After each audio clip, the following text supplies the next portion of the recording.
Scotland's recent record against Italy paints a pretty one-sided picture in favor of the men in dark blue, who have won the last 13 games, but they head to Rome this weekend facing down an Italian team still smarting from letting France off the hook in Lille. That this fixture has become less of a basement battle in recent years is due to the upturn in Scotland's fortunes with the caliber of players who have come through and the coaching structures put in place under Vern Cotter and Gregor Townsend. Scotland have not played what you would consider their full-strength team in many of these recent fixtures with Italy, and that again points to their strength. They will certainly be looking at their final 2 games as winnable, and if they can get the better of Scotland and Wales, it will be their most successful Six Nations ever. There will be new combinations in the Scotland team, and they need to go in all guns blazing to make sure they win. Sione Tuipulotu, a hugely influential player, is out for the rest of the championship, so there's going to be a new centre partnership, and that affects the crucial October 12th, 13 axis. A lot of Scotland's attacking play revolves around the midfield partnership, and it is crucial that the new combination hits the ground running. Thirdly, Scotland need to pick up maximum points to take to Dublin on the final weekend. Cam Redpath looks like the natural replacement for Sione, having been involved from the bench in the first 3 games. He's a good player in his own right, powerful in contact and good with ball in hand, but he will need time to work on his relationship with Hugh Jones. Cam plays with Finn week in, week out, but he hasn't had a huge amount of game time alongside Hugh.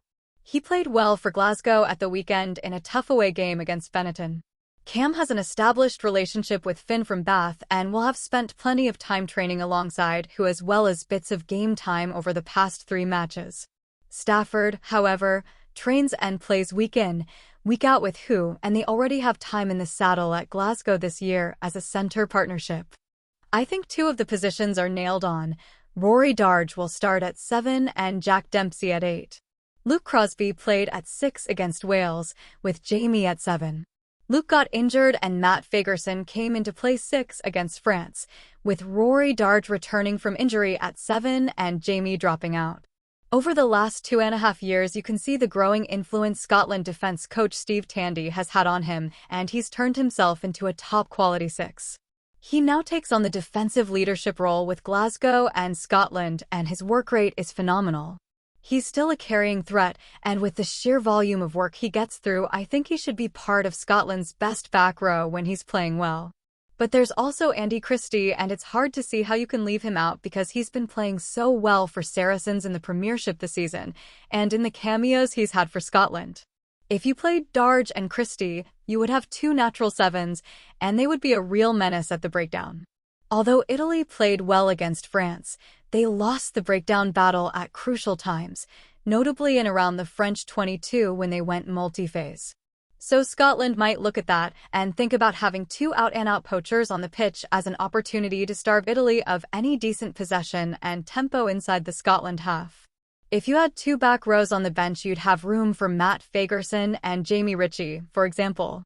Other than at centre and back row, I don't expect many other changes from Scotland, injuries permitting. Italy have impressed me across the board in the Six Nations, but their back row in particular has gone well, especially when you consider they lost Seb Negri to injury in the opening game against England. If you don't start well against Italy, it allows them to carry the emotion into the game, and they can become very difficult to beat after that. If you don't manage that first 10 minutes, it allows them to carry that emotion from the anthem straight into the game. But if you are able to start with a bang and really put them under pressure, then I think that emotion can be a little bit draining for them. I don't think that's too much of a stereotype. Scotland have to make sure they don't allow them to use the emotion as fuel.